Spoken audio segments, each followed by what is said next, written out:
Mirror check. You've got your beige parka on, your chisel is packed, and your overnight plane ride to Saudi Arabia is booked. You know what this means, right? Unfortunately, you weren't cast in the remake of Dune. It just means that you're ready to go explore the world's largest desert areas in the hopes of uncovering prehistoric secrets about our ancestors. Let's get one thing straight. If you ever thought that deserts were empty spaces, think again.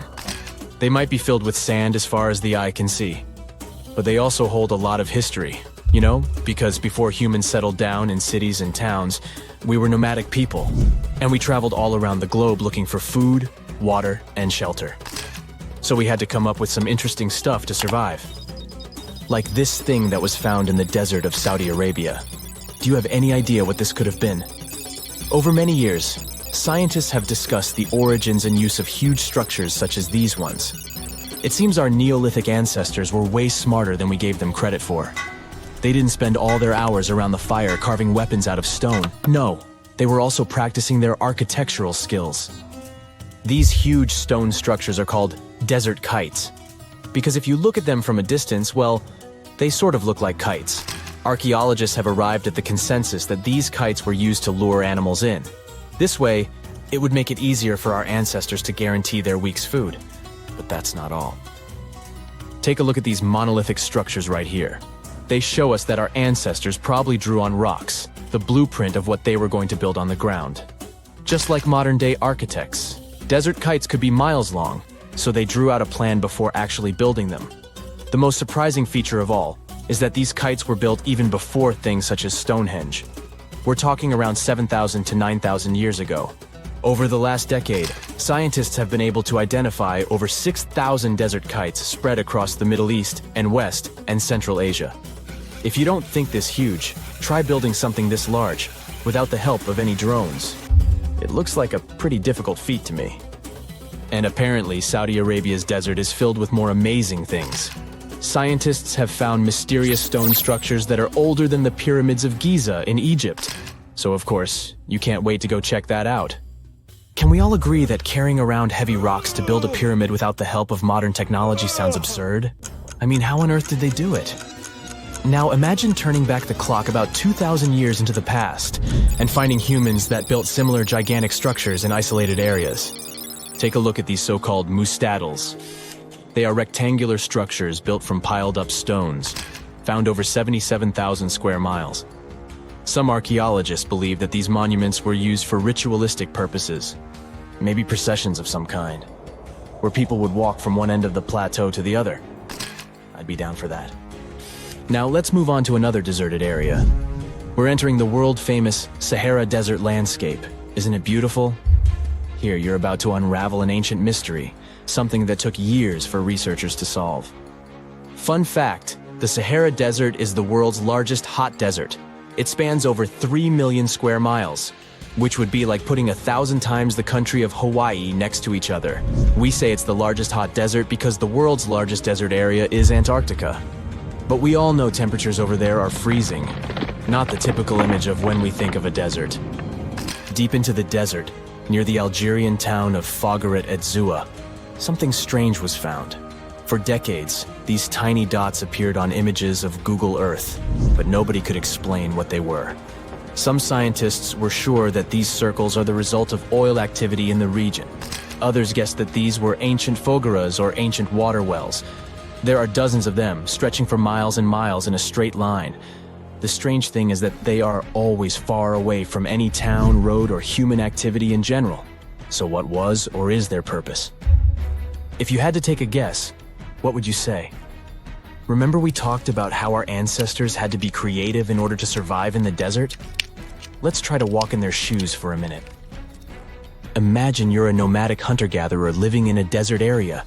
You spend your days basking in the hot sun, trying to count all the grains of sand around you. But you also need to eat and drink water. But how on earth do you get water in a desert? Sure, you can hope to keep running into oasis every week or so, but that seems a bit risky, doesn't it? That's why North African people invented the so-called fogeras. The fogeras are a 2,500-year-old irrigation system. Locals would dig deep wells in elevated areas, wells deep enough to tap into underground water. Then, they would dig parallel shafts at regular distances. This way, The water would flow from the main well down into all the shafts and irrigate entire areas. Travelers could stop by the shafts and quench their thirst. They could also raise livestock and tend to crops. Pretty clever, huh?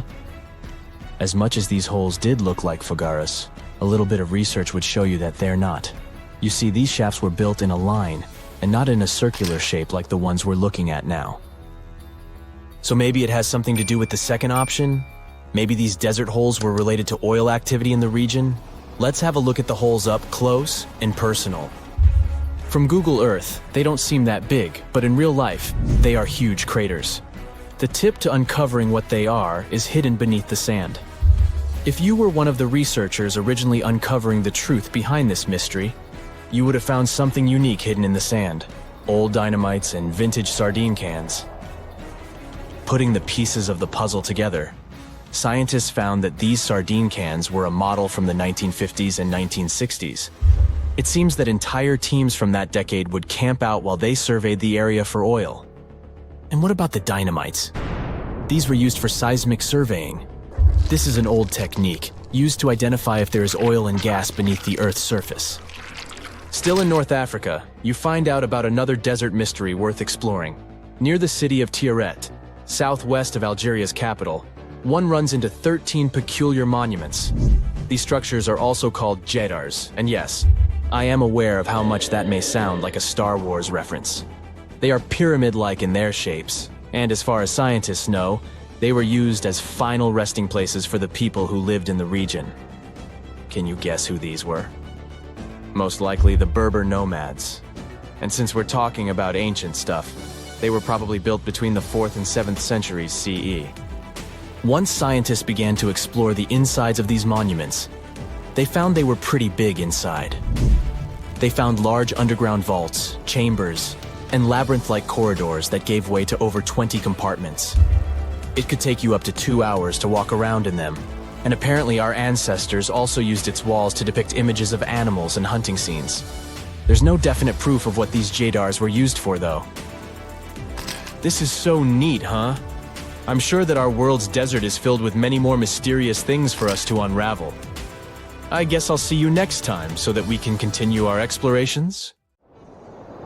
In November 1922, a boy walked through the desert mountains of Egypt and discovered some ancient steps carved into the rock. Subsequently, this find became one of the world's largest and most significant archaeological discoveries. This step was part of Tutankhamun's untouched tomb.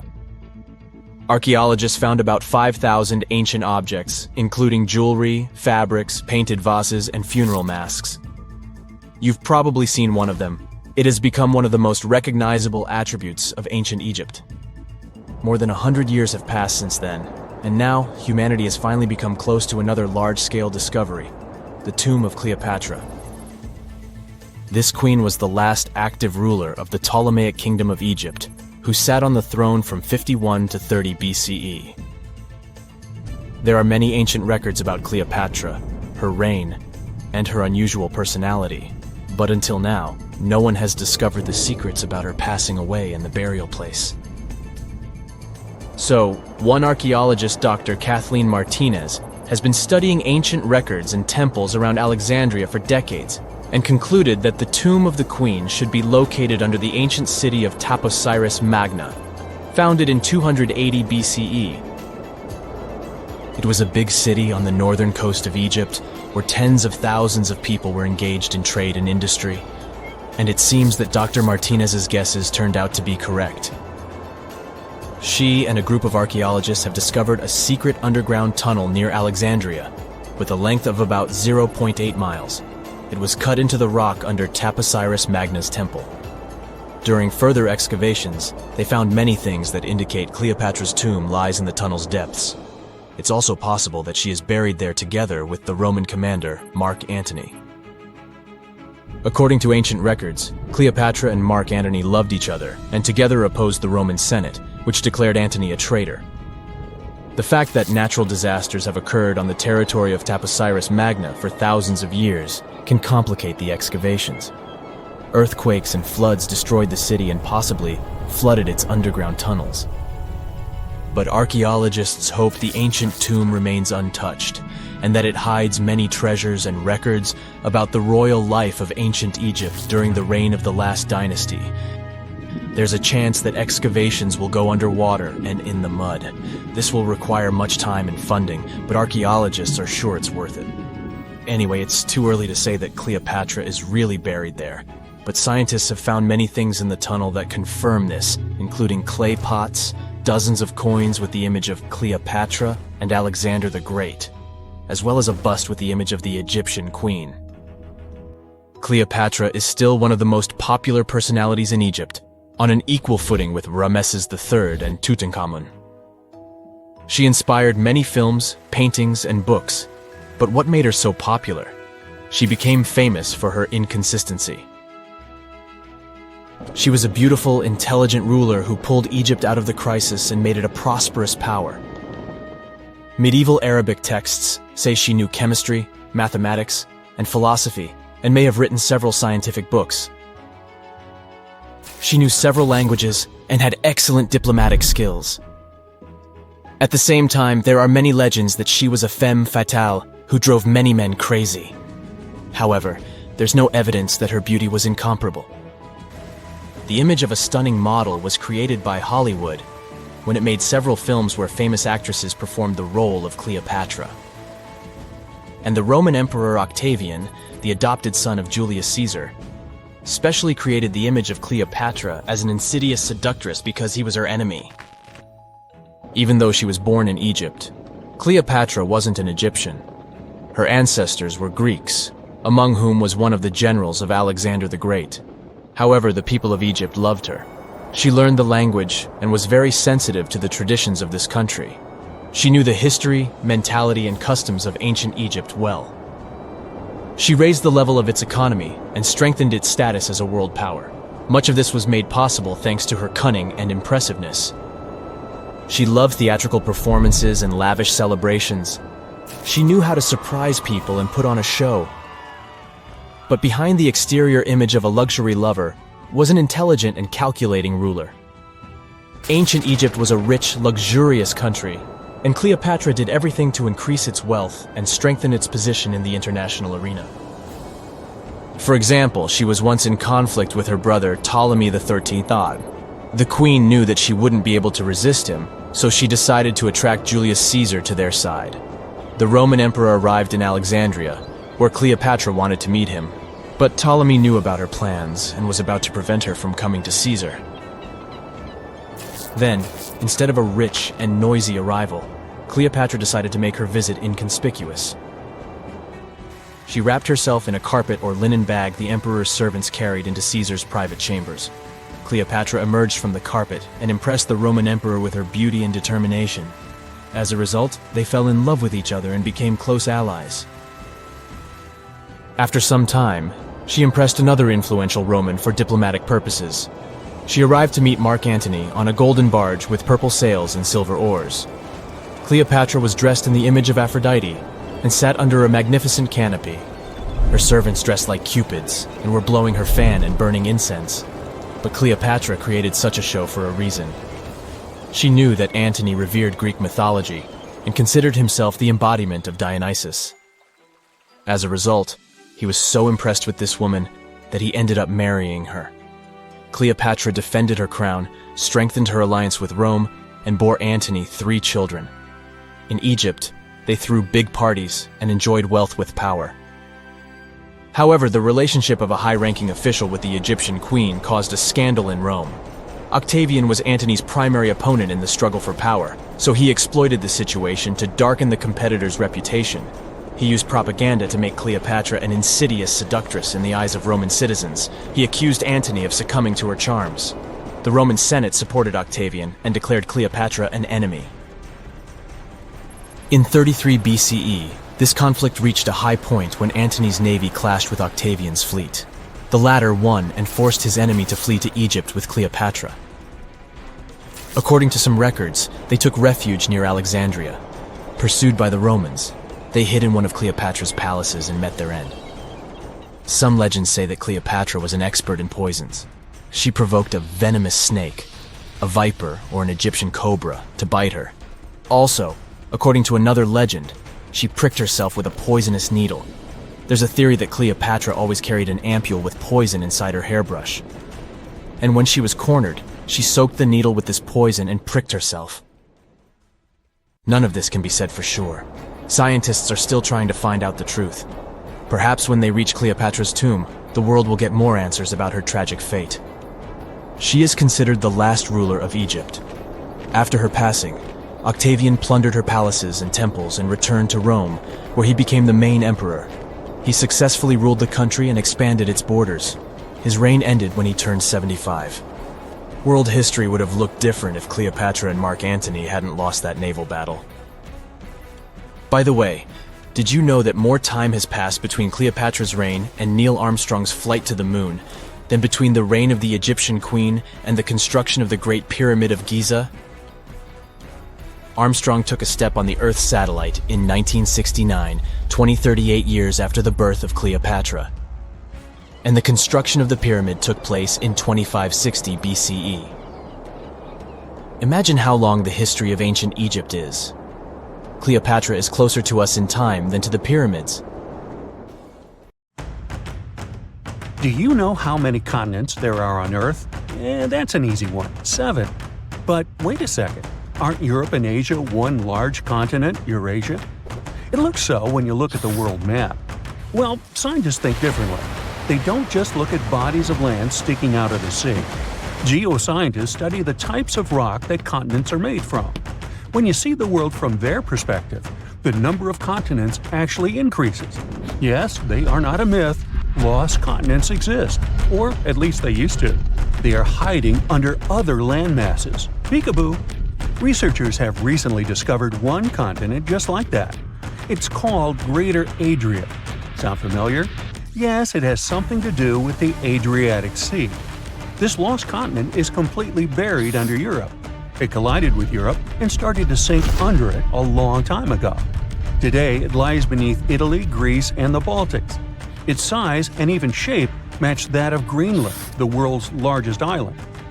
But how did geoscientists find Greater Adria? It's no longer visible, but it left some clues. Parts of it were embedded in the Alps. Other chunks were incorporated into present-day Italy and Croatia, on the other side of the Adriatic Sea. Limestone rocks from the former continent started to change once they were under the European landmass. Tremendous heat and pressure spread over tens of millions of years changed their structure. Out goes the limestone, in comes the marble. All the Greek and Roman temples you admired on your summer vacation were constructed using this marble. It was sort of a going-away gift from a long-lost continent. Greater Adria camouflaged itself well for thousands of years, but other lost continents were hiding in plain sight. Have you heard of Earth's 8th continent, Zealandia? Probably not, because it sits under the surface of the Pacific Ocean. 95% of Zealandia is now underwater. Can you guess where exactly? Its name is a good hint – under New Zealand. If you open Google Maps, you can see its outline. Look for a lighter shade of blue in the ocean. It should stretch from New Caledonia to New Zealand. This bump in the ocean floor used to be above sea level. It was about 2/3 of Australia and more than twice the landmass of Greater Adria in size. We can spot Zealandia today because it hasn't sunk too low, and that's the best way to discover other lost continents. Imagine the Earth without the oceans. The bottom of the sea isn't flat. There are mountains and trenches. You could put Mount Everest in the deepest of them, and there would still be 7,000 feet between it and sea level. This trench got so deep because of a geological process called subduction. The Pacific Plate got under the Philippine Plate.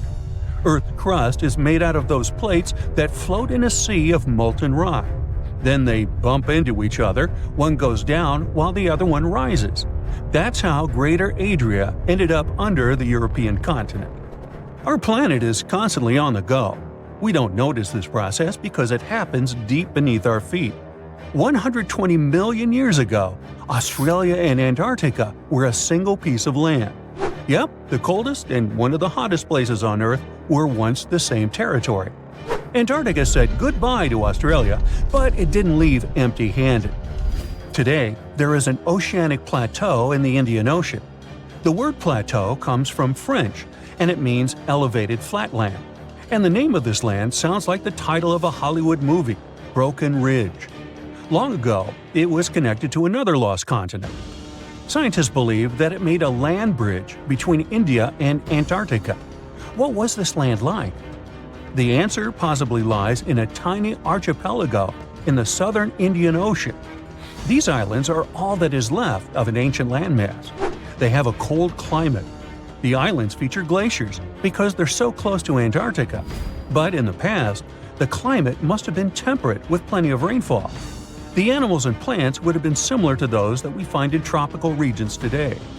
The lost continent's landscape probably resembled that of New Zealand.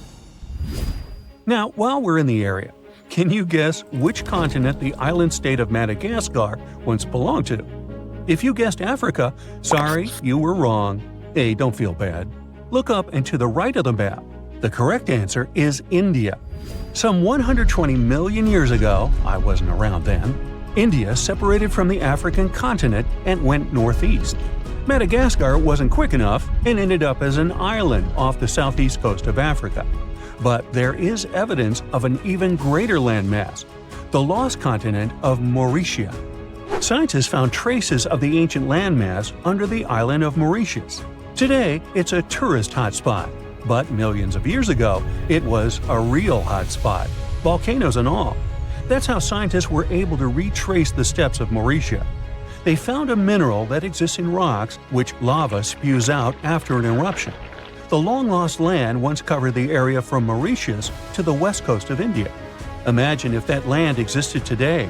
It would form a great mix of Indian and African cultures. The local dishes would definitely be spicy. Now, speaking of spicy, have you had Indonesian food recently? Just 50,000 years ago, Southeast Asia looked much different. There was no Sumatra, Borneo, Java, or even Australia. Just Sunda and Saul, two continental masses that were divided by a deep water trench. You had the extension of mainland Southeast Asia on one side and the Greater Australia on the other. Back then, Bali stood at the southernmost tip of Asia. Biologists were among the first scientists to notice the split. Species develop differently on Sunda and Sahul. That's why Australia has unique animals, such as the kangaroo, wombat, and platypus. And did you know that a giant kangaroo once roamed the island of New Guinea? That's because, up until the end of the last age, there was a land bridge to Australia. Today, the two islands are separated by the Torres Strait, but it's quite shallow, less than 65 feet. It's a reminder that this was once a single landmass called Saul. Another ocean strait that isn't too deep separates Asia from North America. The Bering Strait sits today in the place of Beringia. This ancient landmass wasn't that big. It stretched 1,000 miles from north to south. That's just a third of the driving distance from Los Angeles to New York. Beringia was important for another reason. During the Ice Ages, it connected the whole world. Water levels were 300 feet lower than they are today. If they went even lower, you could walk from the Cape of Good Hope in Africa all the way to Cape Horn in South America. Talk about the ultimate backpacking route. Today, you can hop on an airplane and fly to pretty much any place on the globe. The world has never seemed smaller, has it? Well, it has. Some 300 to 200 million years ago, we were all one world, literally. Pangaea was a supercontinent that included all of the continents. Its name is in Greek, and it simply means all Earth. But Pangaea started to crack up. The biggest gap formed between the Americas on one side and Europe and Africa on the other. Seawater soon started pouring in, and that's how we got the Atlantic Ocean.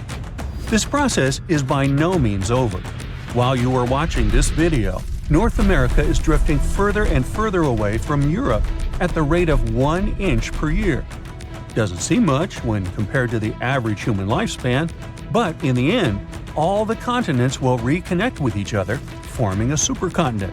And it wouldn't be the first time in Earth history that this happens. Honestly, I'm not going to wait around for that. Whenever you hear about ancient ruins, you almost never picture them being suspended somewhere. or just randomly hanging on the branch of a tree, right?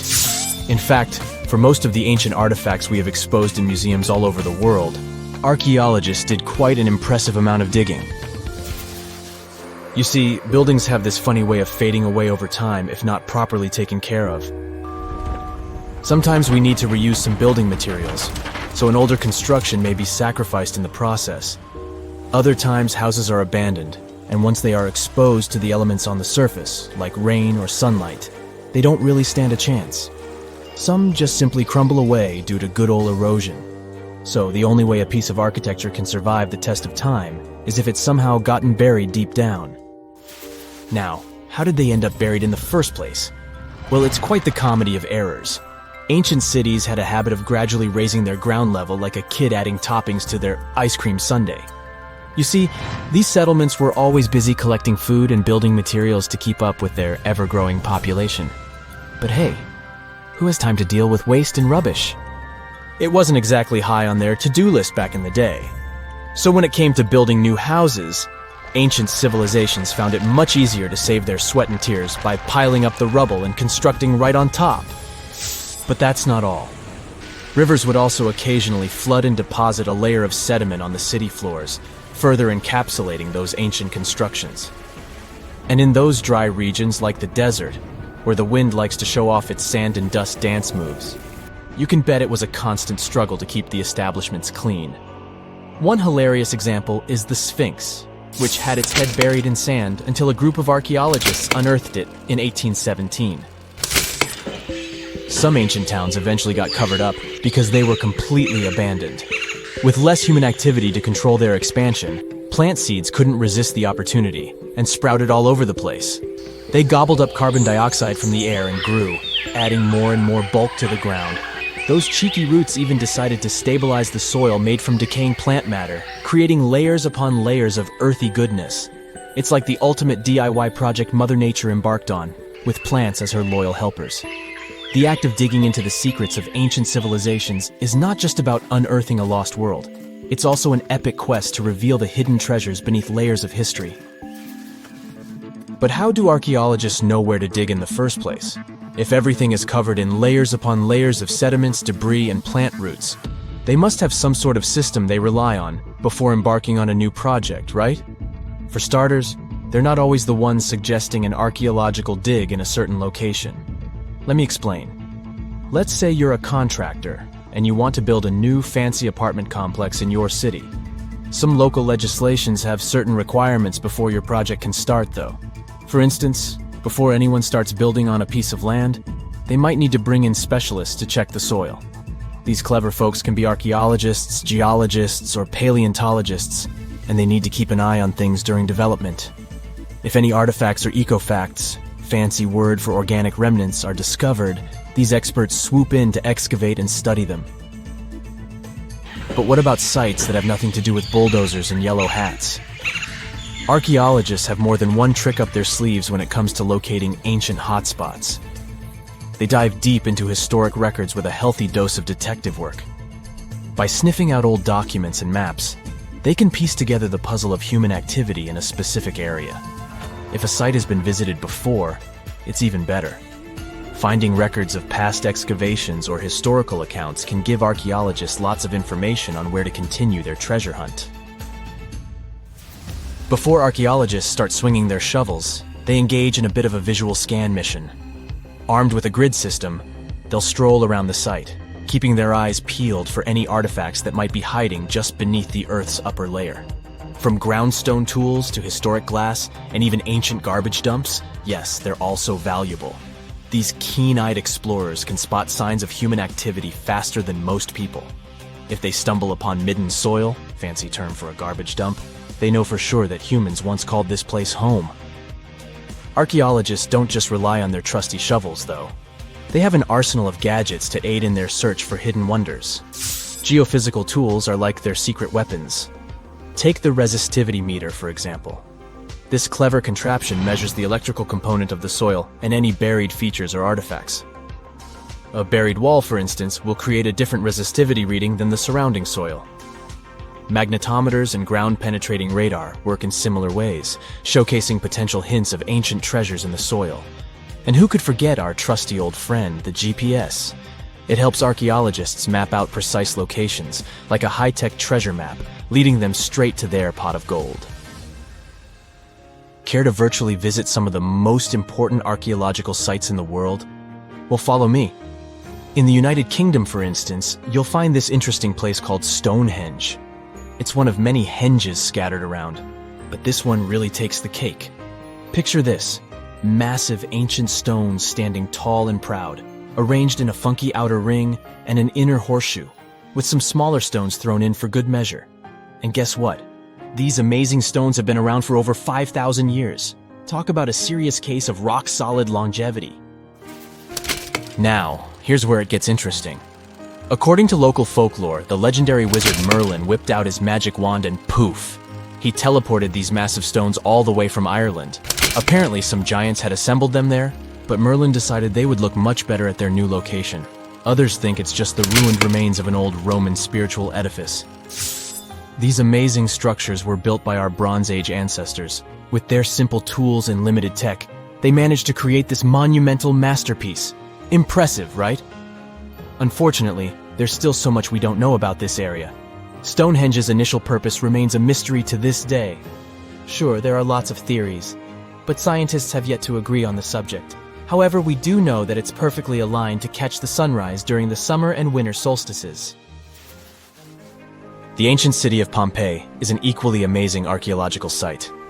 Picture this: Mount Vesuvius, a notorious troublemaker, decided to throw a volcanic tantrum and completely covered this ancient Roman city. It turned it into a time capsule, located outside present-day Naples in Italy. Fast forward to the year 1748, when a bunch of adventurous explorers stumbled upon Pompeii. Lo and behold, they discovered a treasure trove of well-preserved goodies: streets, houses, food. Probably a bit stale by then.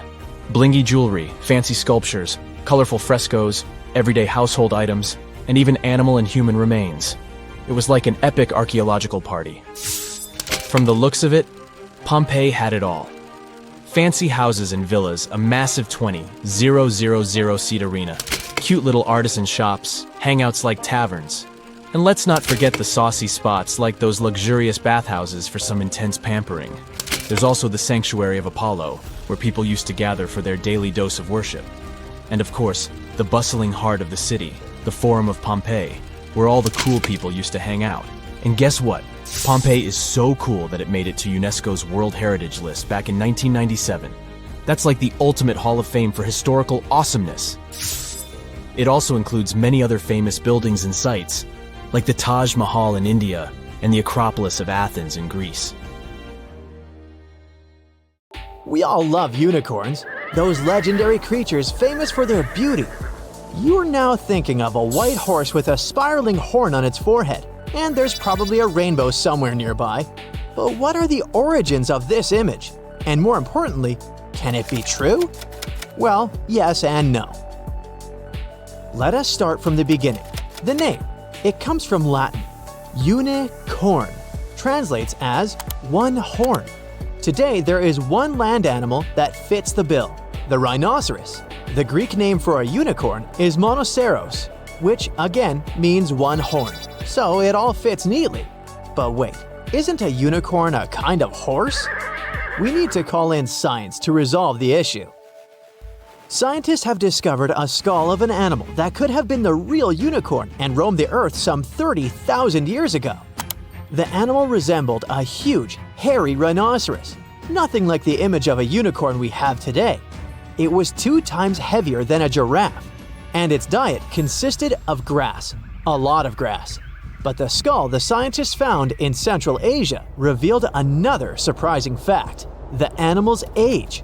Previous research pointed to the fact that the species went extinct 350,000 years ago. This meant that our ancestors never shared the same living space with this oversized rhinoceros. But the skull was dated much later. This dates the animal right around the time when humans were already there. This is where the legend begins. Imagine you're a prehistoric human who had just seen a unicorn. What would you do? It's not like you can take out a smartphone and snap a picture of it. No, you would probably paint it on a cave wall. Such drawings have survived to the present day. In France, there's an image of an animal that seems to have a single horn. It's in the Hall of the Bulls. All the other animals there have two wavy horns, but the mysterious spotted animal has two lines on its head. Do these double lines represent a single horn? Is this the famous unicorn? Perhaps. The name of the drawing is the Unicorn Panel. But images of unicorns don't only exist in cave drawings. In the Indus Valley, scientists have found various seals featuring a mythical animal with a single horn. Ancient Greek writers believed that unicorns lived in India. Back then, this region of the world was exotic to them. Although ancient Greeks never saw a unicorn, they had a pretty detailed description of the animal. They even recorded that the meat from this creature had a bitter taste. But was it a horse or a rhinoceros? Neither. For Greeks, the unicorn was a kind of a donkey. Go figure. In Chinese mythology, there's a similar creature. Its name translates into English, means male-female. The animal's description resembles a unicorn. A single horn on its forehead, the tail of an ox, and the body of a deer. It feeds on vegetation, just like the ancient rhinoceros from Central Asia. When the first giraffe was presented to the Ming Emperor, they described it as a unicorn.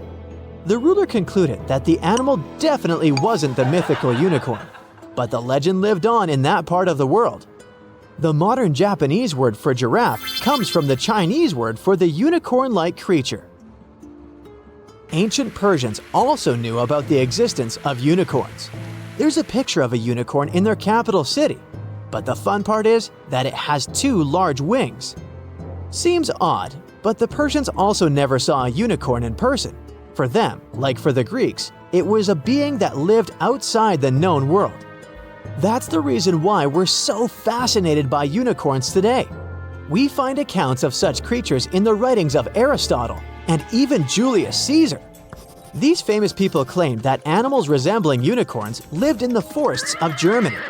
The modern image of a unicorn originated in the Middle Ages and the Renaissance in Europe. People back then had quite the imagination. They showed unicorns in book decorations. According to ancient scribes, this animal was ferocious. Its main enemy was the elephant. The people in medieval times thought highly of an animal they had never seen. It was quick and dangerous, so it needed to be hunted down. But how on earth do you lure a unicorn? With the help of a fair maiden, of course. This sounds strange today, but keep in mind that the Dark Ages were a peculiar period in history. Back then, doctors used leeches as legit medical treatment. The perfect setting for the myth about the unicorn. The story gets wilder. A maiden would go inside a forest. A unicorn would spot her and jump inside her lap. After it fell asleep, hunters would appear. They would then capture the unicorn and take it to the king.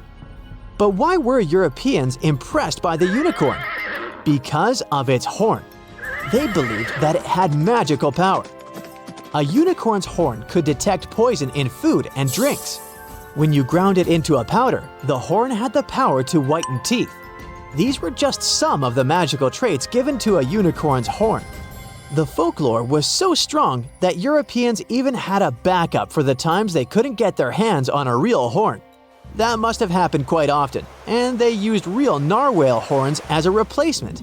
These are whales with a large, tusk-like tooth coming from their mouth. In England, the unicorn was a symbol of something you could never see or catch. In the 16th and 17th centuries, it became associated with imagination. That's when the rainbow came into the picture. The Victorians were the first to connect the symbol of a rainbow to the unicorn. Its first appearance in fantasy literature was in the novel Through the Looking Glass for young readers.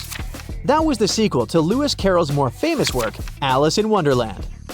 The unicorn now stood for hope and purity. Still, there were no recorded sightings of the animal in real life. At least none that could be confirmed by science. In 1663, a German scientist claimed to have found a unicorn skeleton. The story seemed too good to be true, and it was. Someone made the skeleton from the bones of various animals and tried to pass it off as a unicorn.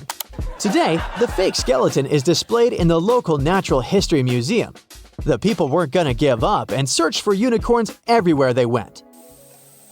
In the 20th century, a British explorer discovered a new species in Africa.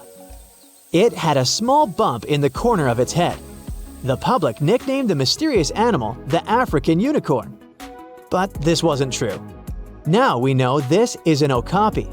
It's most closely related to a giraffe, but it looks like a zebra in the back part of its body, and its head resembles a deer. It's an impressive animal, but it's not even close to the elusive unicorn. One of the latest alleged sightings happened in 1991. An Austrian biologist reported seeing a unicorn in a forest in Germany. The legend says that these animals live in enchanted forests, but there's just one tiny issue: the total lack of physical evidence. In fact, there are historians who claim that unicorns never existed. The animal was simply a misinterpretation of cave drawings. Perhaps all those ancient images of unicorns were just two-horned animals shown from the side. It could be so. It's hard to add the third dimension to a 2D image. But then, in 2013, the unicorn reappeared. Not the animal, though the word.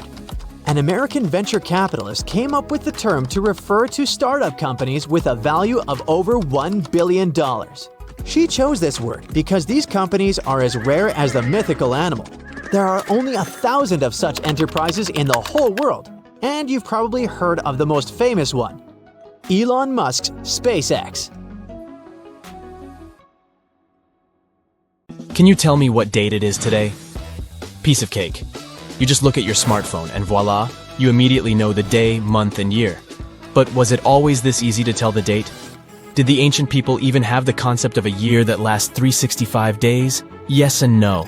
Mayan calendars had cycles. That's close to what we call a year. But the Mayan cycle was much longer, 819 days. And this is where the mystery begins. 819 days compared to what? When does this calendar begin, and when does it end? Scientists were asking themselves this question for decades. They discovered and deciphered the Mayan calendar during the 1940s. Recently, two American scientists, John Linden and Victoria Bricker, came forward with a solution. So, what did they do differently from their predecessors? The duo deciphered the code by broadening their thinking. They expanded the calendar from 819 days to full 45 years. That's 20 times longer than the original cycle. And a pattern started to emerge.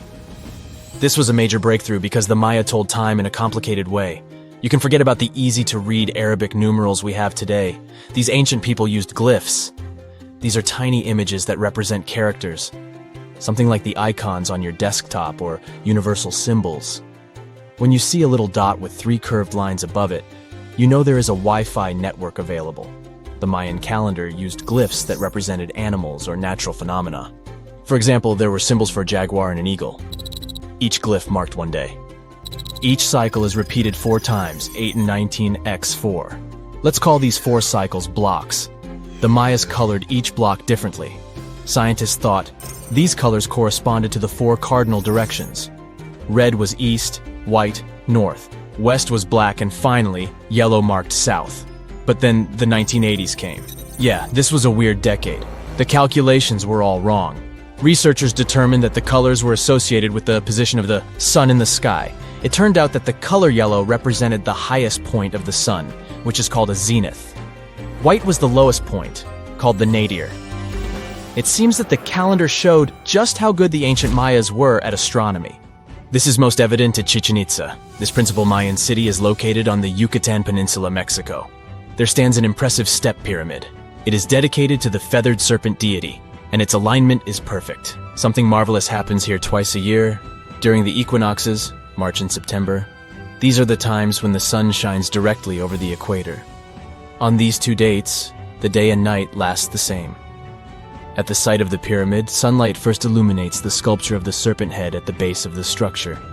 Then it makes its way up the 91 steps. This creates the illusion that a snake is slithering down the pyramid. Even today, people gather to witness the sight. and it must have been more impressive when the Mayas completed the structure 1050-1300 CE. Do you know what a synodic period is? Neither do I. But Mayan astronomers did. A synodic period is the time that passes before a stellar body does a full lap. For example, this is the period between two full moons. When you look from Earth, this period lasts roughly 30 days. And the Mayas were looking at the skies non-stop. They carefully noted the synodic periods of all planets. From Venus to Saturn, these ancient astronomers kept records of nearly all celestial bodies. But what does this have to do with their calendar? The American researchers' calculations revealed the link. Let's take the planet closest to the Sun as an example, Mercury. Its synodic period is 117 days. Multiply that by 7 and you get which number?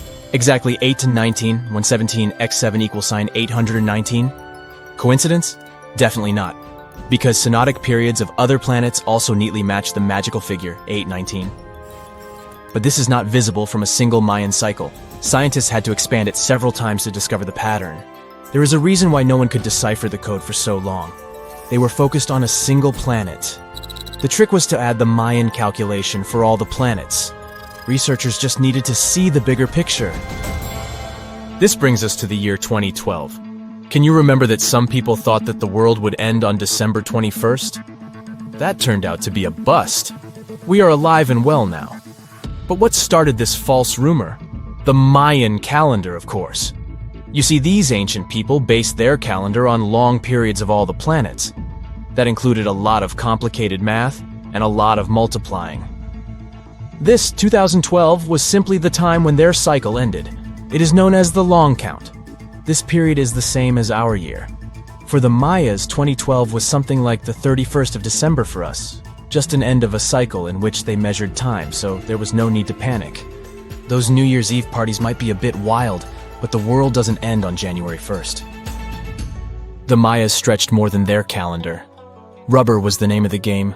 Yes, you've heard it correctly. These ancient people were making different grades of rubber 3,000 years before one famous American did, Charles Goodyear. They would extract natural latex from the rubber tree. This is a milky substance that can be turned into rubber. And they weren't the only ones. Scientists found evidence that their neighbors, the Aztecs and the Olmecs, did the same. But what did they do with rubber? They didn't need car tires, definitely. But it's cool to have a nice pair of sandals for the beach. The Spanish wrote about rubber sole footwear that natives wore. Sadly, scientists still haven't found them. That would be a big step for archaeology. So the Maya were playful with rubber, literally. Researchers guessed that they produced balls from latex. These were bouncy and ranged in size from a softball to a soccer ball. A typical Mayan ball game, pits, involved 2 hoops. You must be thinking basketball, but not quite. The hoops were set on walls, 23 feet high. Compare that to the NBA standard of 10 feet. And the hoop was the other way around. There is also a sweet side to the story of the Mayas. These ancient people enjoyed chocolate. In fact, the modern word chocolate probably comes from their language, xocolotl. This meant bitter water. Okay, you get the bitter part, but why water? The Mayas didn't produce chocolate in the form we know it today. They didn't make bars of chocolate, they drank it. Smashed cocoa beans made for excellent drinks. The Mayas perfected the mixture over time and even added spices. Anyone up for a fiery chocolate drink with stew peppers and cornmeal? Who knows, maybe this beverage actually tasted well. Cocoa beans were sacred and used as a currency. Researchers believe all social classes got to enjoy it. Free chocolate for all sounds nice even today. But where did the Mayas get clean water for their cocoa drinks? From the oldest known filtration system in the Western Hemisphere. It was based on zeolite. These are minerals that contain aluminum and silicone compounds. And guess what? Modern air and water purifiers still use this material. Mayan tech wins yet again. Back in Europe, Roger Bacon developed a sand filtration system in 1627, some 1,800 years after the Mayas. But what about regions without rivers, lakes, or springs? Mayan engineers had it all figured out. Rainwater. They would carve out large reservoirs in the limestone bedrock. Then, they would coat these underground caves with a layer of a watertight material.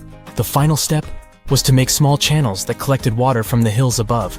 Scientists estimated that just one of these reservoirs could hold on average 10,000 gallons of rainwater, enough to fill 55 modern hot tubs.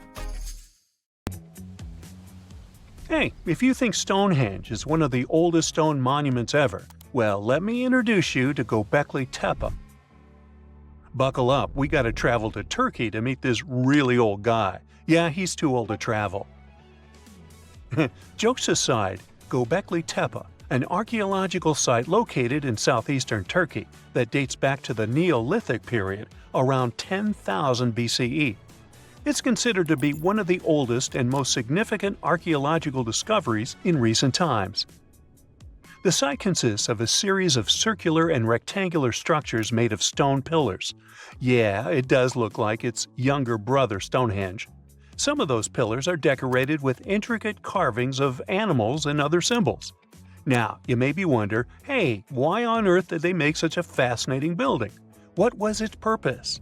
Sorry, I got no answer for that. The purpose of the site is still unknown, but it is believed to have been a ceremonial center for the ancient people who lived in the area.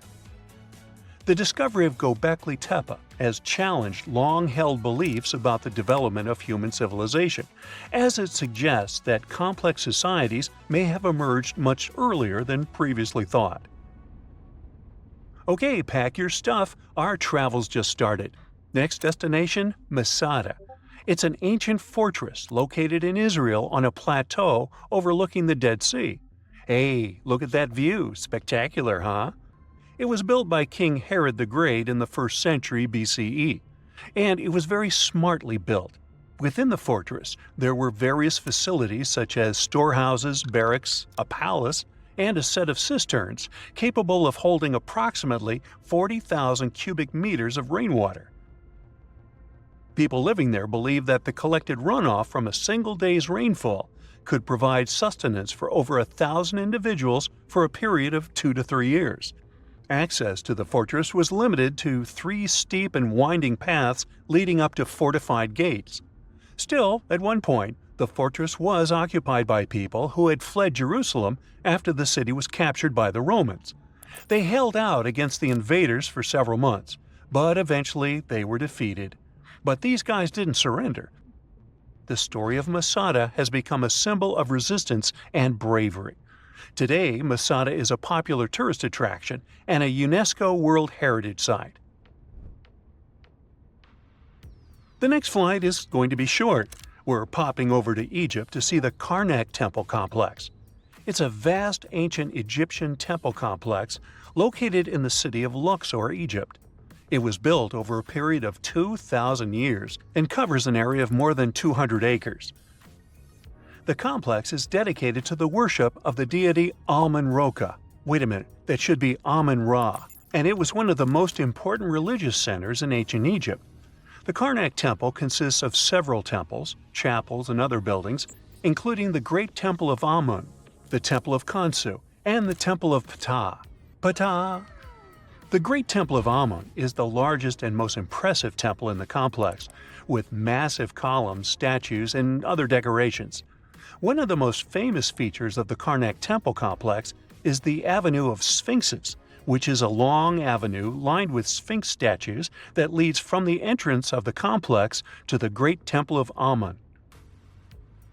Another notable feature is the Hypostyle Hall, which is a massive hall with 134 columns that are over 70 feet high. The Karnak Temple Complex is a popular tourist attraction and a UNESCO World Heritage Site. It's considered one of the most important archaeological sites in Egypt and provides a fascinating glimpse into the religion and culture of ancient Egypt. Hey, we can't hop on the next flight and leave Egypt until we see the Pyramid of Djoser. It has another name, by the way. It's also known as the Step Pyramid. This ancient Egyptian site is located in Saqqara. It was built during the 27th century BCE for the pharaoh Djoser by his architect Imhotep, who is considered one of the most important figures in Egyptian history. People believe this pyramid is the first monumental structure built entirely of stone and is an important example of early Egyptian architecture. The pyramid originally stood at 203 feet tall, and was surrounded by a complex of buildings and courtyards. It was constructed in 6 layers, each smaller than the one below it, giving it the distinctive step-like appearance. The pyramid was used as a burial place for Pharaoh Dozier and was surrounded by a vast necropolis that contained the tombs of many other important officials. The Grateful Dead?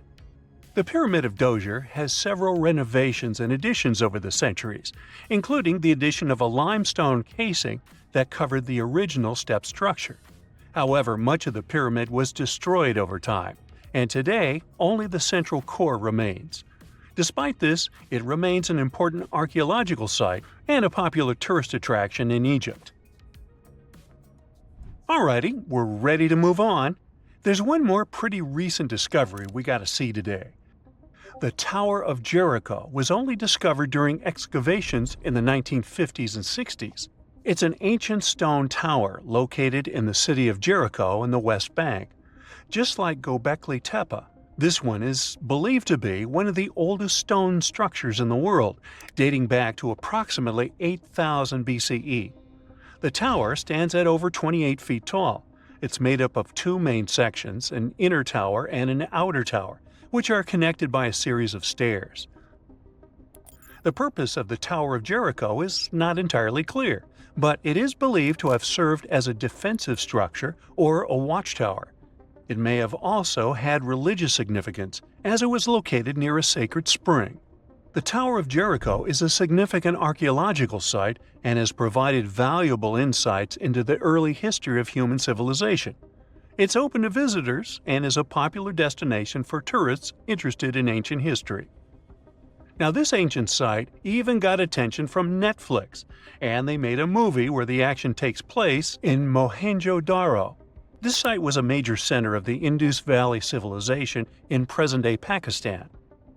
Mohenjo-Daro was one of the largest cities of the ancient world, with a population estimated to have been around 40,000 in its peak.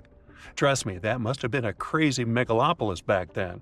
The city was notable for its advanced urban planning, with sophisticated drainage and sanitation systems, and its impressive architecture, including the Great Bath and the Granary. Mohenjo-Daro was abandoned around 1900 BCE, and its ruins were only rediscovered in the 1920s.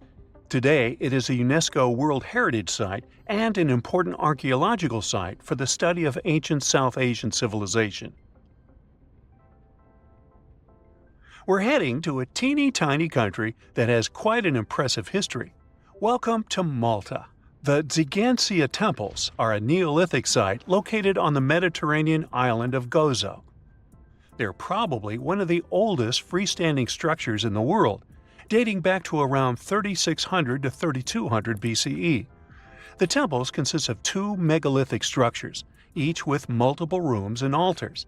The name Tzigantsia means giant tower in Maltese, as people believe that only giants could have built such massive structures.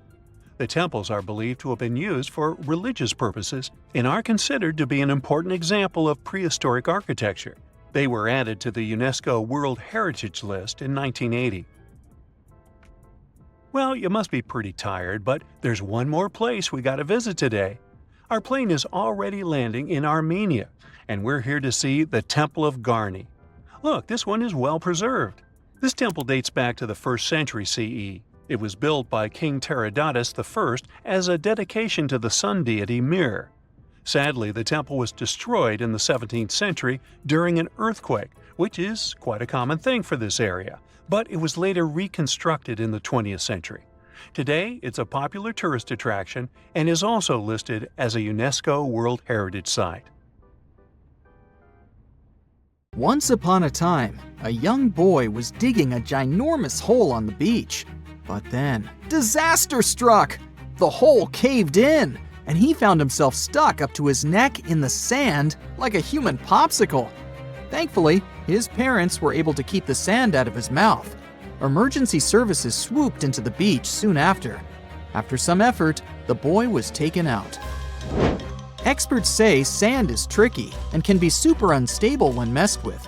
So, the moral of the story is, go ahead and have fun on the beach. But if you're planning on digging a hole big enough to fit your entire body, be mindful of the size and location. It turns out that this is not a one-time incident. Making deep holes can lead to serious injuries, or even worse. According to a study, there have been over 50 incidents of sand hole collapses worldwide, with many of them resulting in fatalities. We don't want to be the next headline for a preventable tragedy. So, here are some helpful tips from experts to keep you safe and sound. Never dig a hole deeper than the knee level of the smallest person in your group, and always fill in any hole you make before you leave, day or night. Lastly, avoid digging near the dune line or water line where emergency vehicles travel. Since we started with holes on the beach, we might as well continue with sinkholes. Sinkholes, also known as snake holes or swallow holes, are like chameleons on Earth's surface. They can be big, they can be small, and they can pop up seemingly out of nowhere. It's like playing a game of whack-a-mole, but instead of moles, it's sinkholes. These sneaky things form over the years. They require specific conditions and processes. So, what's the deal with sinkholes? Well, they're basically natural depressions or holes in Earth's surface caused by karst processes. And what are karst processes, you may ask? They occur when bedrocks are soluble. It's as if rocks have a secret weakness, and water is their kryptonite. Now, even though sinkholes form slowly, they're like that one friend who's always full of surprises. They can be unpredictable and show up when you least expect them. Interesting fact time. This giant pit is over 2,165 feet deep. It's the biggest and deepest sinkhole in the world. Some researchers think a meteorite might have caused it, but others believe it formed over the course of 128,000 years as underground rivers eroded the surrounding limestone. Either way, it's pretty mind-boggling. The locals have known about it for ages, but it wasn't until 1994 that the rest of the world learned about it thanks to a group of British explorers. This massive hole is home to over 1,200 plant and animal species, including rare ones like the ginkgo tree and the clouded leopard. A waterfall cascades into the pit in the rainy season, feeding an underground river and cave system below. It's like a whole other world out there. Next, we have hailstorms. Think of them as nature's way of saying, "Heads up!" in the most intense way possible. Hail is like frozen rain on steroids, and when it starts pelting down, you better take cover. Hailstorms typically last for about 15 minutes, but in that short time, they can cause serious damage to buildings, cars, and crops. They can even knock out power lines and bring down trees. And if you're unlucky to be caught out in the open during a hailstorm, you might find yourself feeling like a human pinball. Here are some of the things that make hailstorms a real bummer. Watch out, planes. If you think turbulence is bad, wait until you encounter a hailstorm in the air. A plane crashed during a hailstorm in northern Mexico in 2018. Thankfully, everyone on board made it out safely. Phew! Hail is not just a danger to airplanes, but also to cars on the road. Imagine driving down the highway and then boom! Your windshield shatters into tiny pieces. You can barely see where you're going, and the road is slippery. Farmers have it rough during a hailstorm too. Those strong winds and giant ice pellets can destroy crops, leaving behind a trail of broken plants and stripped bark. All that hard work goes down the drain in a matter of minutes, leading to significant losses. What if it's summertime? Who doesn't love soaking up the sun, playing in the sand, and catching some waves? Oops, rip currents. Those powerful, narrow channels of fast-moving water are everywhere along the east, Gulf, and west coasts, and the Great Lakes shores. They can move at speeds of up to 8 feet per second. People who panic in rip currents often try to swim straight back to shore, which is the wrong move and could tire you out, or even worse. So, what should you do if you get caught in a rip current? First, stay calm and don't fight it. Instead, swim parallel to the shore and then back to land at an angle. A little clarification. Rip currents and rip tides are not the same thing. Rip tides are a specific type of current that happens when tidal water moves quickly through places like inlets and harbors. Landslides are another type of danger that can catch you off guard. Mountains look like they're stable, rock-solid things that have been around forever. But don't let appearances fool you. Landslides can happen anywhere, at any time. Basically, landslides happen when a big pile of dirt, rocks, and other debris gets all shaken up and starts tumbling down a hill. Sometimes it's because of rain. Sometimes it's because of something like an earthquake. And sometimes it's just because the ground decides it's had enough. Mother Nature's got some more tricks up her sleeve. First up, we've got heat bursts. This weather phenomenon is hotter than a jalapeno. Now, these aren't your everyday thunderstorms. For a heat burst to occur, the atmospheric conditions have to be very specific. We need dry air, high altitude descents, and an absence of evaporated precipitation. When all these factors come together, the result is a heat burst that can reach speeds so fast that you'll feel like you're riding a rocket to the sun. And not only is the air scorching hot, but it's also so dry that it evaporates moisture right out of anything it touches, including poor defenseless vegetation. Have you ever heard of a fire whirl, also known as a fire devil or fire tornado? It's like a swirling vortex of fire and ash that can eat up debris and combustible gases. Think of it as a mini tornado that's fueled by a raging fire. These things usually start with a swirl of wind, which you can see thanks to all the smoke. They happen when rising heat and windy conditions team up to create whirling eddies of air. These eddies can sometimes get so intense that they form a tornado-like vortex that's hungry for anything and everything in its path. Now, sometimes people call a fire whirl by its other names, like firenado, fire swirl, or fire twister. But those terms usually refer to a different thing, where a fire is so intense that it creates an actual tornado. Fire whirls are a little different because their vortex doesn't usually go from the ground all the way up to the clouds. And even if they do, they're not usually considered a classic tornado because they don't form in the same way. These things can get pretty hot too. We're talking up to 2,000 degrees Fahrenheit. Fire whirls are more likely to happen during wildfires or firestorms when there's enough wind to create big vortices. The biggest ones can be massive. They can even uproot trees that are 49 feet tall or more. There you have 7 sneaky natural phenomena. Have you ever encountered any of these? Comment below and let us know. There are countless doors all over the world that haven't been opened for decades, and even centuries. The question is why? It seems that nowadays you can open any door you want. The truth is that some doors were sealed for a grave reason. And so far, nobody has found out what treasures and mysteries they hide. Here are 4 doors that keep their secrets all too well. The Taj Mahal. First up, we've got the Taj Mahal in India, one of the most romantic places in the world. Shah Jahan commissioned it in 1631 and dedicated it to his 3rd wife, who he loved like crazy. They were married for 19 years and had a whopping 14 kids together. But unfortunately, she passed away while giving birth to their last baby. Shah Jahan was heartbroken and decided to build an epic tomb to remember her by. The construction took a whopping 20 years to finish. The building has quite an interesting layout. The design is super unusual with these 4 massive 130-foot tall minarets that stand on the corners of a huge platform. They're not just there for looks. Back in the 17th century, architects were having some serious issues with buildings collapsing under their own weight.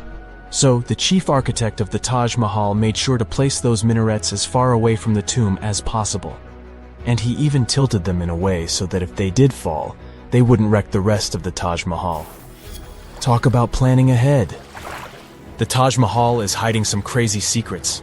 There are sealed rooms all over the place that nobody is allowed to enter. And if you check out photos of the building from the riverside, you can spot 2 basements. But guess what? They're sealed up too. Nobody knows what's inside or why they've been locked up since the time of Shah Jahan. Apparently, there's a good reason why those rooms are off limits. Some researchers think that they were built using marble, which turns into a different substance called calcium carbonate if it's exposed to carbon dioxide. And when that happens, little bits of marble start chipping off like crazy. To make matters worse, there's no air flowing into these rooms. That means that if too much CO2 builds up in the basement, the 4 minarets could collapse. But wait, there's more. Some people think that the body of Shah Jahan's wife can be found in one of these sealed-up rooms in pristine condition. Why not? Who knows what the mysterious rooms might keep? The Great Sphinx of Giza. The Great Sphinx of Giza is shrouded in mystery. It's not just the largest monolith statue in the world, but it's also a hybrid creature with a woman's head and a lion's body that originates from Egyptian and Greek mythology. It's also very ancient. It's estimated to be around 4,500 years old. The construction of this marvel took about 3 years and required 100 workers who were not slaves and were treated with delicacies like sheep and goat meat. It is also thought that it used to be much more massive than it is now. Archaeologists found huge stone blocks and abandoned toolkits near the site. However, the real secrets of the Sphinx lie underground, near its paws. A group of scientists used a seismograph to detect 2 hidden chambers beneath the Sphinx's paws. Some people think that these rooms might be the legendary Hall of Records, which holds ancient scrolls revealing the secrets of the universe. I mean, that's way cooler than any library I've ever been to. Rumor has it that the Egyptians even had info on Atlantis stashed down there, which is like a super old version of a conspiracy theory. Unfortunately, we can't go on an adventure to check it out just yet. The chambers presumably have 2 entrances, but both remain sealed. The researchers haven't yet received the green light to check out their theory. Let's hope they won't keep us in suspense forever. Sri Padmanabhaswamy Temple. This temple is located in the beautiful state of Kerala in India. This temple is famous for more than just its breathtaking beauty. Underneath the temple there are 6 vaults, creatively named A, B, C, D, E, and F. The enormous iron doors to these chambers add to the mystery of what's behind them.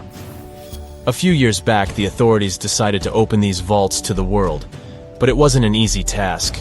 You can't just open the doors and enter the vaults. It required a lot of work. It took them a while, but finally, in 2011, they opened 5 of the 6 chambers. And guess what they found? Tons of treasure. Bags of gold, precious gemstones, and priceless diamond jewelry. The estimated worth of everything found in the vaults is a whopping $1 trillion. It's like the temple was the real-life inspiration for Aladdin's Cave of Wonders. But wait, I said 5 of the 6. What happened to the last one? Vault B has remained closed, but not for lack of trying. They simply didn't manage to open it. There is even a belief that it's fatally cursed. Legend says that only a saint or sage can break the curse by chanting a specific mantra. But no one has been able to do this yet, presumably because we don't have saints or sages at our disposal. There is also rumor that in the 30s some temple invaders tried to enter Vault B to do some good old looting. But they never reached their target. Apparently terrible snakes materialized out of nowhere and chased the gang away. But of course, this is just an urban legend, and there is not proof of that. However, it is said that the Auditor General dealing with the temple claimed that Vault B had been opened at least 7 times since 1990, and nothing bad happened to anyone who entered. Who knows? Maybe we should send Indiana Jones to check it out.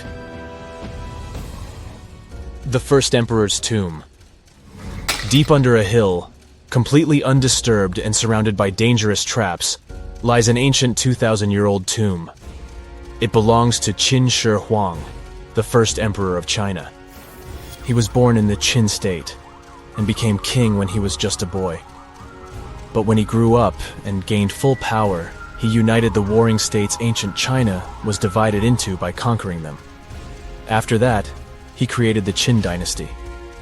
When he died in 210 BCE, they buried him deep underground in a massive tomb. And when I say massive, I mean massive! Back in 1974, some farmers in Xi'an, China, stumbled upon something strange while digging a well, a huge terracotta soldier. This discovery led to an extensive archaeological dig that has continued for over 40 years, revealing a collection of thousands of clay soldiers. The unique thing about these soldiers is that each one has its own unique features, from hairstyles to facial expressions. It's believed that there could be up to 8,000 of these soldiers, but only 2,000 have been found so far. Interestingly, the central tomb, which is believed to be the resting place of the emperor, is still untouched. In ancient records, there are references to a vast underground city that the emperor built, complete with scenic towers, palaces, and whatnot. Sima Qian, a Han Dynasty historian, wrote that the tomb was adorned with treasures and had space for hundreds of officials, but the lack of technology to properly examine the site is what's holding things up. Qin Shi Huang was surrounded by liquid mercury in his tomb, with two of the streams representing the major rivers of China, Yellow River and Yangtze. The ancient Chinese believed that mercury could provide immortality, but it could have also caused the emperor's death since he regularly took mercury pills to prolong his life. The dangerous levels of mercury contamination in the soil near the tomb are the main reason why scientists are reluctant to explore it. It could be very dangerous both for people and for the environment. Now, if I had to choose which door to open, I'd probably go for the one that doesn't lead to a tomb surrounded by poisonous mercury. Call me crazy, but I'd like to avoid any potential health hazards. Now, at first glance, it seems like we're on a giant raft called a continent that's just floating around on some molten lava until it hits another continent. Okay, let's make a quick stop at high school science class. Our home planet is like a cake with different layers of ingredients stacked up on top of each other: the Earth's core, mantle, and crust. Hey, where's the frosting? The cake batter on top represents the crust of the Earth, made up of 3 types of tasty rock: igneous, sedimentary, and, say it with me, metamorphic. These rocks are formed in different ways, such as from solidified lava or from the deposits of particles and minerals. The crust is what we stand on, a home to our continents, oceans, and everything we see around us. Then you have the mantle, not the baseball player, the layer that lies right below the crust. Many people think that the mantle is just lava, but it's not quite like that. Just like how you mix different ingredients in the cake batter, the mantle is made up of different types of rocks that are constantly moving and shifting. And finally, we get to the sweetest part of the cake, the center, or in the case of Earth, the core. It has 2 parts, the outer and inner core. The outer core is made of molten rocks and metals that are incredibly hot. Ow! Even hotter than the surface of the sun. The inner core is solid, even though temperatures there are crazy. It doesn't turn into liquid because the pressure down there is amazingly strong. When you see all this, you can easily think that below us there are endless miles of lava and hot rocks. So, how come tectonic plates move at all? The continents don't float on a sea of molten rock. The oceanic and continental crusts really sit on a mantle. Sure, there's a layer of liquid rock in our planet, the outer core, around 1,800 miles below the surface, but it's separated from the surface by the mantle that's thick and solid. So, the Earth's tectonic plates move around because they're on a thick layer of solid rock, the upper mantle. Basically, this rock is under incredible pressure and heat, which makes it flow in slow motion over time. Think of it like honey or syrup that you pour over your cake layers. As you move the cake around, the honey or syrup will also move and flow. Similarly, the upper mantle can flow and drag the parts above it along, just way slower than honey. And the rock is both breakable and flexible.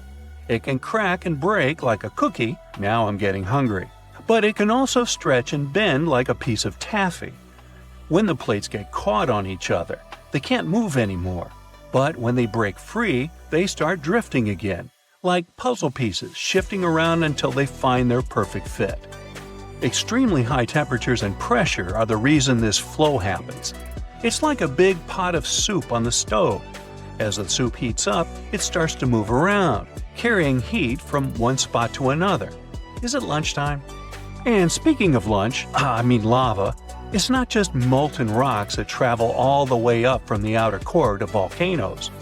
When tectonic plates come together and one slides underneath the other, they create a lot of heat and pressure while grinding against each other.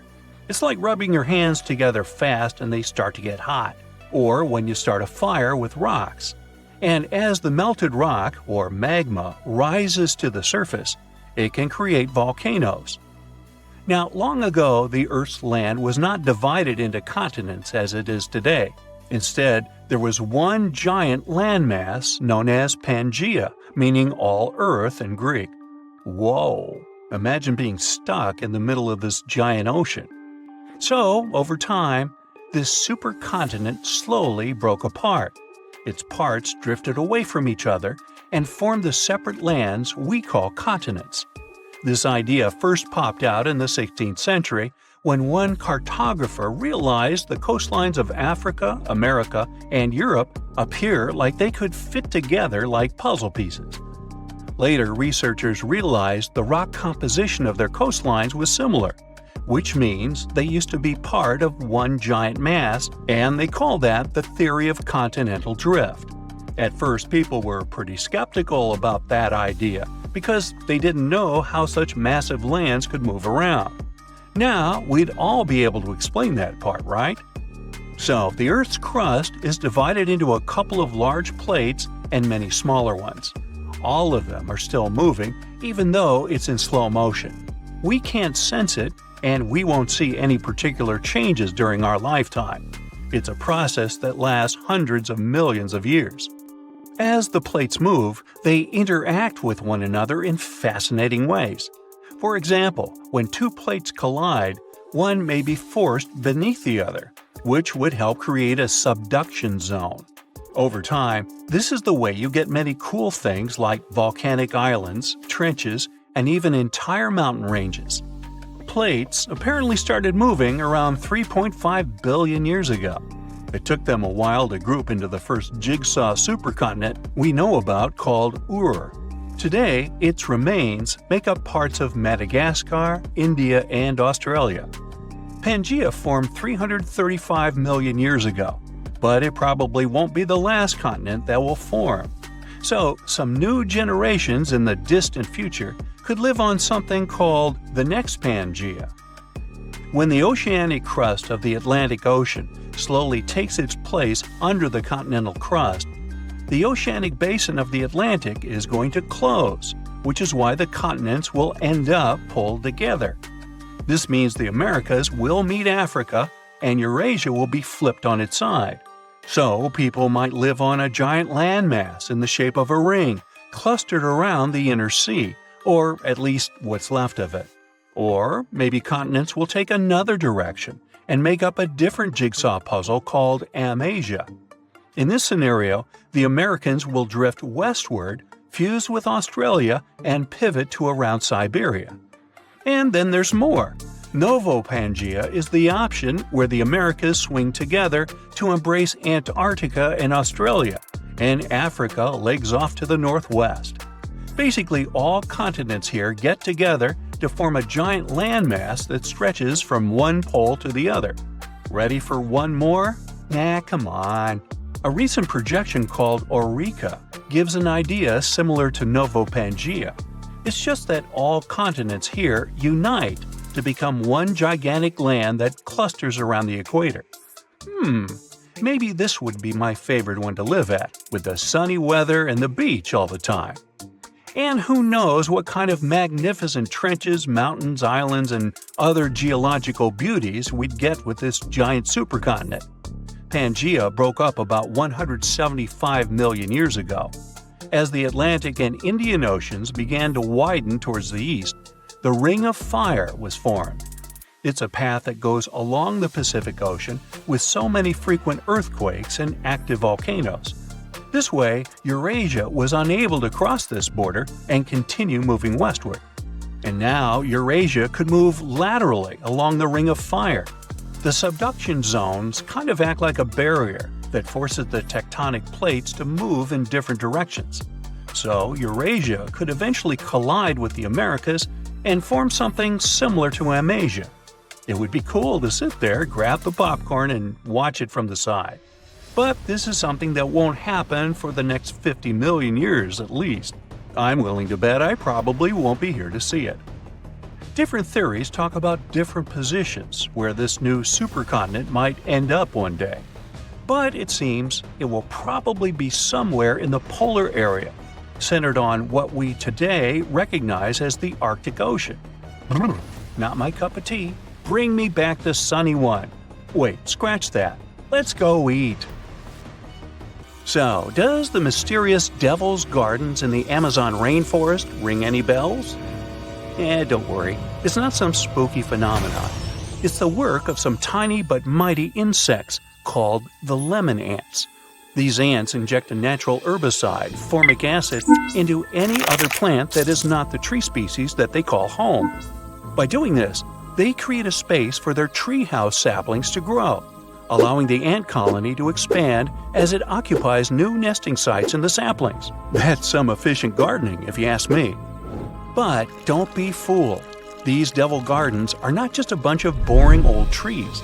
In fact, they are botanical anomalies that grow very slowly every year, and some of them are over 800 years old. Who knew ants could create such impressive and long-lasting structures?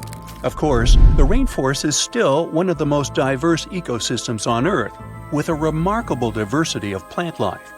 But it's fascinating to see the control ants can have over their environment, creating single-species structures in such a complex ecosystem. But where does the name Devil's Garden come from? We know ants are to blame, but is there something else hiding in the Amazon rainforest? Well, picture this. You're strolling along, taking in the lush foliage, when suddenly you stumble upon a clearing. But wait, there's something strange about this patch of land. There's no vegetation, just a handful of trees standing alone in the dirt. What's going on here? It's easy to understand why people came up with this name after seeing the weird stretch of vegetation. And as humans do, they came up with quite an impressive legend to back up the story. It was said that the inhabitant of this eerie oasis was a shape-shifting evil spirit, like me. Just kidding. This little guy may have looked like a misshapen person walking on one hoof and one human foot. But don't be fooled. He supposedly had a whole bag of tricks up his sleeve, including the ability to transform into someone you know and lead you down the path to doom. Hey, it's just a myth, but you have to admit it was quite convincing, right? Clever landscaping ants aside, there are a lot of unsolved mysteries hidden in the Amazon rainforest, like its unusual geoglyphs, for example. Humans have been getting creative with the Earth's surface for ages. Geoglyphs are just one of the many ways we've left our mark on this planet. Basically, we take some sand or stones, move them around a bit, and voila! We've got ourselves a funky design that pops against the backdrop of the ground. A new study found that the area was home to up to 1 million people before Columbus first arrived in the New World back in 1492. That's a lot of people, and they left behind some pretty cool stuff. The Amazon rainforest is already amazing, with 1 in 10 known species in the world living there, and 1 in 5 of Earth's birds. But did you know that over the past few decades, archaeologists have discovered evidence of numerous large complex societies that may have inhabited Amazonia? It turns out that the Amazon rainforest was not just a pristine wilderness, but a hub of human activity as well. These South American geoglyphs are particularly interesting. They're these huge structures that combine square, circular, and hexagonal shapes. Archaeologists have found very few remains of habitation inside the enclosures, which suggests they were not settlements. Instead, the most likely explanation is that they were used for ceremonial gatherings. The exact function of these structures is still a mystery, though. To find out how widespread human settlements were in the Amazon, scientists focus on the basin of the upper reaches of the Tapias River, a major tributary of the Amazon. Using satellite images, they discovered 81 new archaeological sites in the Upper Tapios Basin, with a total of 104 earthworks. That means there is no gap in the network of earthworks spanning across Amazonia's southern rim.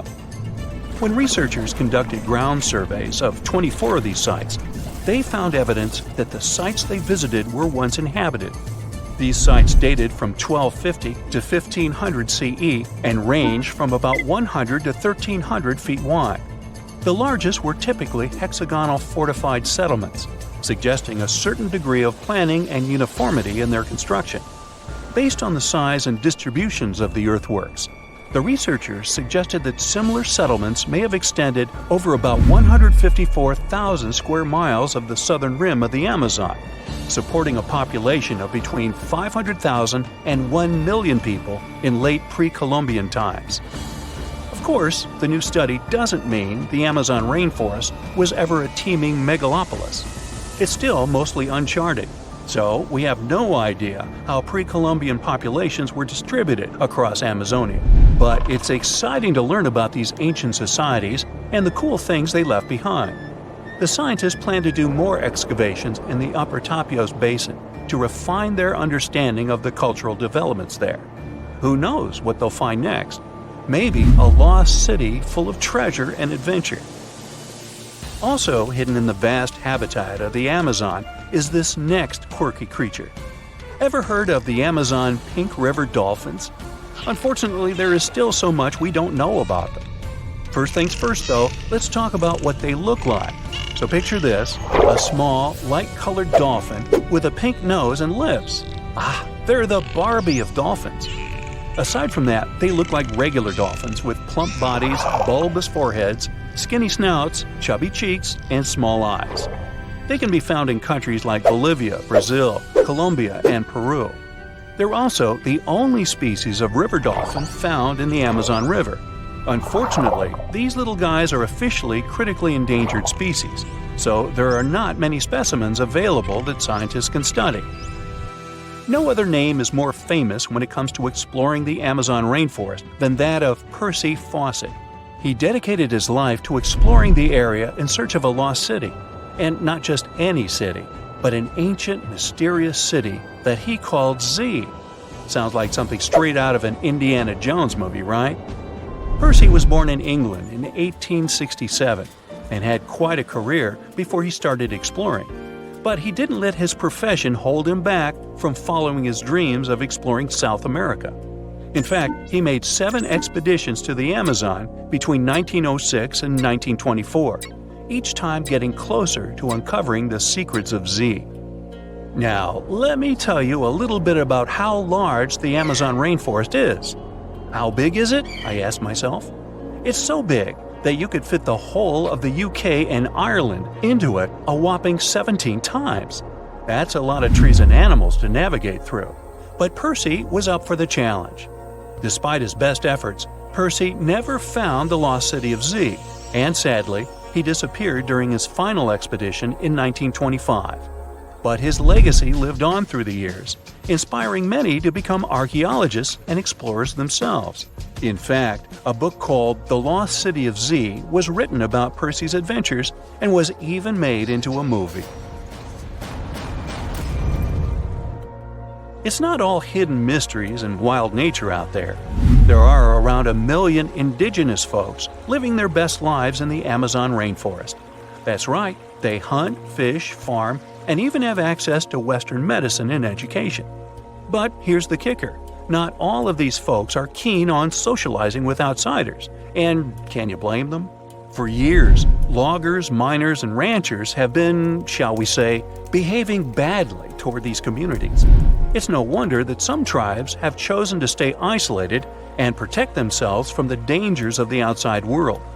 In fact, in 2018, Brazilian authorities were able to snap a photo of a man dubbed the Indigenous Man in the Hole.